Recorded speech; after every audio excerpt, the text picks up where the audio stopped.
it's Monica again, and you know the topic of this year's Hapawards is retelling the African story from an African perspective.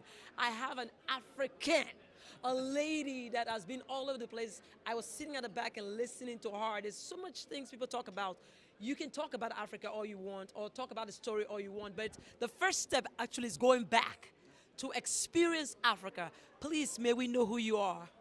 I am Dr. Koura Gibson, and I hail from the state of Mississippi.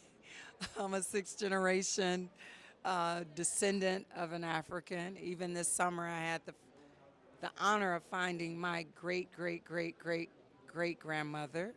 I found her deed of sale as well. And, currently I teach in the public school system of Washington, D.C. I have a organization called Club Afrique. I've taken hundreds of students to Africa. Each year I do tours. In 2007, I did a slavery conference tour on Goree Island, which I'm looking forward to retiring on Goree Island next year when I retire from the public school system. I want to say thank you because a lot of people, because in Africa, I'm a filmmaker. Apart from that, I own a business, but I feel like we have to tell the story because if we don't tell the story, they'll tell it for us in their own perspective. So I thank you, Queen, for taking our people back home to go see Africa because most people just talk, but you're doing, and you're a queen. And I thank you for that, Please tell people why you think they should go back home. No, absolutely, because explore. even, I tell people it's the return. You're going to either reach spiritually, psychologically, you're going to question yourself who you are as a person, as a people.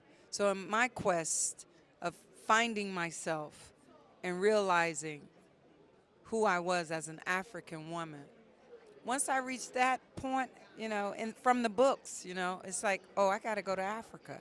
I wanted so badly to go to Africa.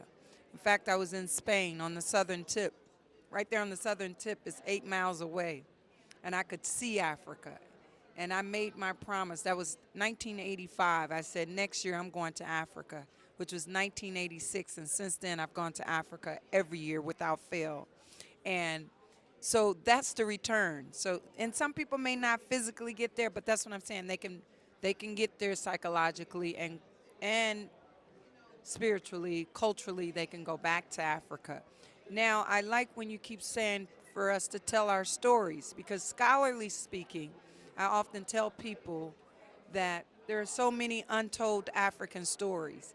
Even as, say, scholars, like I did a doctorate studies. My doctorate studies, in doing a doctorate studies, you're supposed to find an original story to tell. So there are so many original African stories that have yet to be told because we keep regurgitating other Eurocentric stories that have been told. I mean, there's so much that we can learn. Just like before this interview, I'm asking you about the Dahomey Kingdom. I'm asking you to tell me the difference then of what's Beni and what's Benin. And those rich, untold stories, narratives that we need to tell our African story.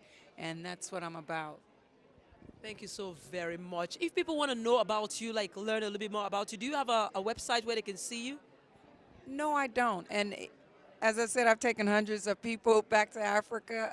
And my organization is called Club Afrique. With my name, you can find me on Facebook, Koura Gibson. You'll find me. And usually December 1, I have my schedule for my tours. So I'll know 2020, my Africa tours, by next month. But anybody that wants to try and reach me, I'm Dr. Koura Gibson. I'm very Googleable. So if you Google my name, you'll find me. Thank you so very much.